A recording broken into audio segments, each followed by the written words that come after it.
네, 글로벌 ET 시간입니다. 오늘은 이경진 기자와 함께하겠습니다. 어서 오십시오. 안녕하세요. 자, 오늘 어떤 소식 가져오셨나요? 제가 먼저 준비한 화면이 있거든요. 화면 보면서 함께 설명드리겠습니다. 네.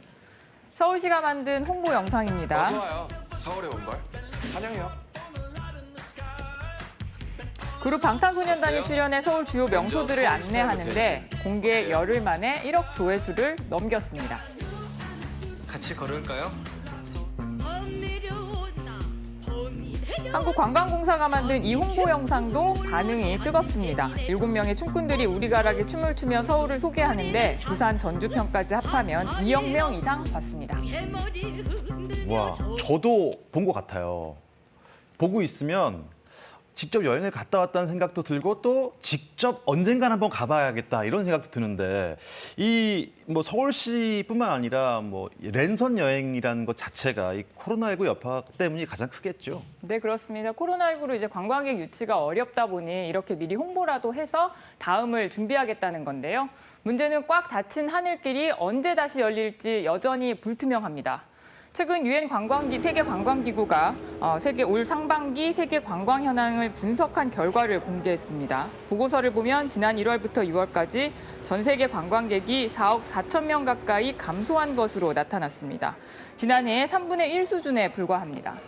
지역별로 보면 아시아 태평양 지역이 피해가 가장 컸습니다. 관광객이 지난해 같은 기간과 비교해 72% 줄었습니다. 그 다음은 유럽이 66%, 아프리카와 중동, 미주 등은 55% 이상의 감소율을 각각 보였습니다. 올 상반기 관광객 감소에 따른 경제적 손실은 4,600억 달러, 우리 돈 540조 원에 이르는 것으로 추산됐는데요. 이는 세계 금융위기 때보다 약 5배 정도 큰 규모입니다. 뭐 여러 수치가 있겠지만 코로나19 그리고 관광하면은 벌써부터 눈앞이 캄캄해지는 게 전 세계적으로 뭐 성적표가 관광 쪽은 최악 아니겠습니까? 네, 그렇습니다. 5월부터 봉쇄를 어느 정도 푼 나라도 있었지만 그것도 별로 효과가 없었나 봐요. 네, 이달 초 기준으로 여행 제한을 완화한 국가와 지역이 한 절반 정도 되는데요. 그렇지만 감염 우려 등으로 여전히 이동이 자유롭지 못하잖아요. 침체한 관광 산업이 기지개를 켜는 게 쉽지 않은 상황입니다. 키르기스스탄의 한 휴양지입니다. 예년의 경우 러시아와 카자흐스탄에서 온 관광객들로 붐볐지만 지금은 텅 비었습니다. Стили цены, значит, на 50%. На 50%. Но все равно отдыхающих нет. 여름 성수기 장사를 망친 유럽 각국은 다가오는 연말 대목을 벌써 걱정합니다. It's tough, and the hardest thing is that you don't know what the future will bring. We don't know how it's going to be in September, October, when the real chocolate season starts. Then it's Halloween, Santa Claus, Christmas. 네, 참 또 그러는 사이에 전 세계 코로나19 때문에 사망한 사람이 100만 명을 넘어섰어요. 네, 맞습니다. 지난해 12월 중국 우한에서 첫 발병 사례가 보고가 됐으니까요. 9개월 만에 전 세계 사망자가 100만 명을 넘어섰습니다. 보건 전문가들은 올 겨울을 걱정하고 있습니다. 코로나19와 독감이 동시에 유행하는 트윈데믹을 예상하고 있습니다.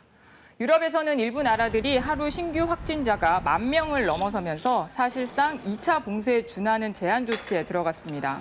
영국은 이미 식당, 술집 영업을 밤 10시 이후에는 금지하고 있고요.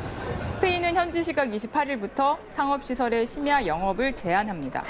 프랑스는 도시별로 차이가 있는데 남부 마르세유에는 식당, 술집도 제한 조치로 문을 닫았습니다. 뭐 상황이 이러하니 이동을 하라고 할 수도 없고 관광을 가라고 어떻게 뭐 부추길 수도 없고 회복이 늦을 수밖에 없을 텐데 이 관광업계 예년 수준 회복하려면 얼마나 걸릴까요? 유엔 세계관광기구는 이제 코로나19 백신이나 치료제가 개발이 되더라도 관광산업이 이전 수준을 회복하려면 2년에서 4년이 지나야 할 것으로 전망하고 있습니다. 코로나19 장기화에 관광 여행업계는 갖가지 아이디어를 짜내 관광객 유치에 나서고 있습니다. 특히 생각지 못했던 형식의 여행들이 주목을 받고 있죠.